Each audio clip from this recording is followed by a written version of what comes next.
अभी तो ये दुश्मन है थोड़े, आगे चल के भविष्य में तो बहुत विघ्न पड़ने के हैं। बाप ने समझाया कि इसी यज्ञ में अनेक प्रकार के बच्चों का विघ्न पड़ेगा। अनेक प्रकार में कौन कौन होंगे बताओ भाई। अनेक प्रकार की माने अनेक धर्मों में कन्वर्ट होने वाले जो होंगे वो द्वापर युग से दूसरे धर्मों में कन्वर्ट होंगे ना ब्राह्मण बच्चे ही, तो वही अपनी शूटिंग करेंगे क्या विघ्न डालने की। तो अनेक प्रकार के बच्चों का विघ्न पड़ेगा, क्योंकि ब्रह्मा ने सृष्टि रची तो सृष्टि में अच्छे से अच्छे भी रचे, बुरे से बुरे भी रचे।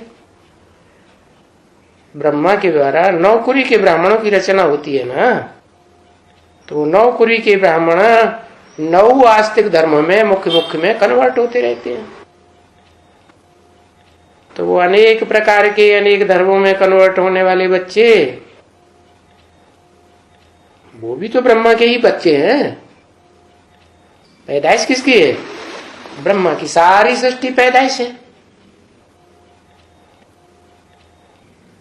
तो बताओ जब ब्रह्मा के ही सारे बच्चे हैं तो विघ्न कौन डालते हैं? है? अरे एक दो के तो नाम बताओ। है? कौन कौन कुखवंशावली की लिस्ट में आते हैं? है? सूर्यवंशी तो कुखवंशा की लिस्ट में आ न सके, क्योंकि कुखवंशावली की लिस्ट में सबसे मुख्य हैं पहले पहले इस्लामी है, चंद्रवंशी नहीं है। तुम्हारी की रहने गई, चंद्रवंशी नहीं है। चंद्रवंशी मुखवंशावली है क्या? है? वो ये समझते हैं कि ज्ञान सूर्य सुनाई रहा है? नहीं, वो तो समझते हैं ज्ञान चंद्रमा ब्रह्मा सुनाई रहा है, उसी की गोद में बैठते हैं। है? तो कुखवंशावली हुए या उसकी मुख की बातों पर ध्यान देते हैं? नहीं।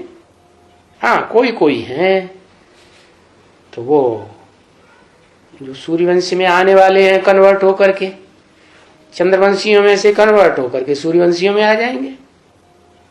जैसे चंद्रवंशी राधा है ना, तो जब स्वयंवर होता है तो सूर्यवंशियों में कन्वर्ट हो के सूर्यवंशी संगमगी कृष्ण के कुल में आ जाती है तो सूर्यवंशी हो जाती है।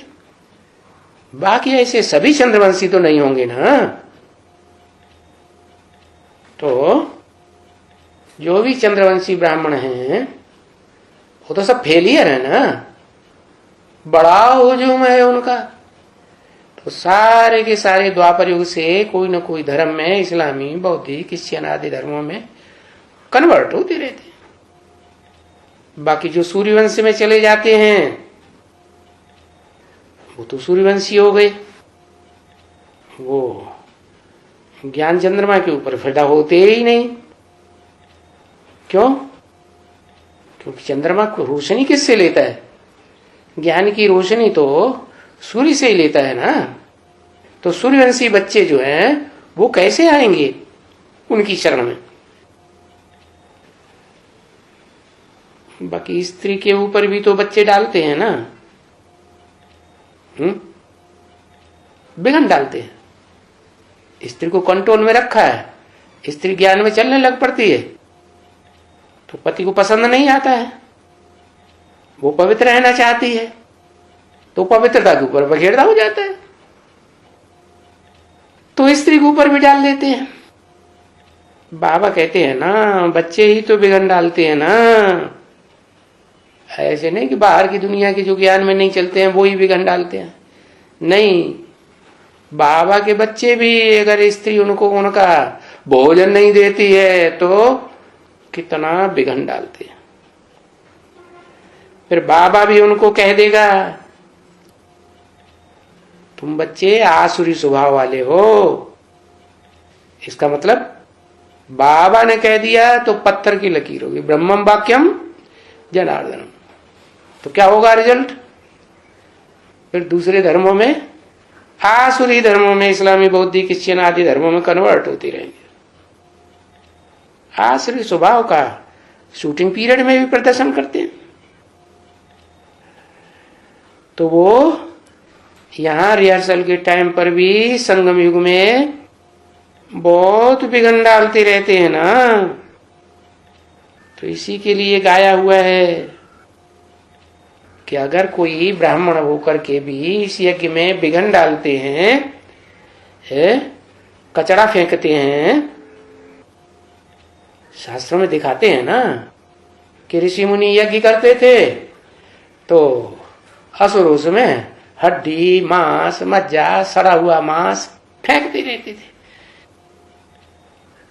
यज्ञ अशुद्ध हो जाता था, खंडित हो जाता था। तो देखो यहां भी कचरा फेंकेंगे, बहुत गंदगी फेंकेंगे, बहुत कलंक लगाएंगे, बहुत ग्लानि करेंगे। ये कचरा ही है ना, ग्लानि करना, कलंक लगाना। बाकी बच्चे तो जानते हैं कि दिल्ली में राजधानी तो जरूर स्थापन होनी है तेरे की में।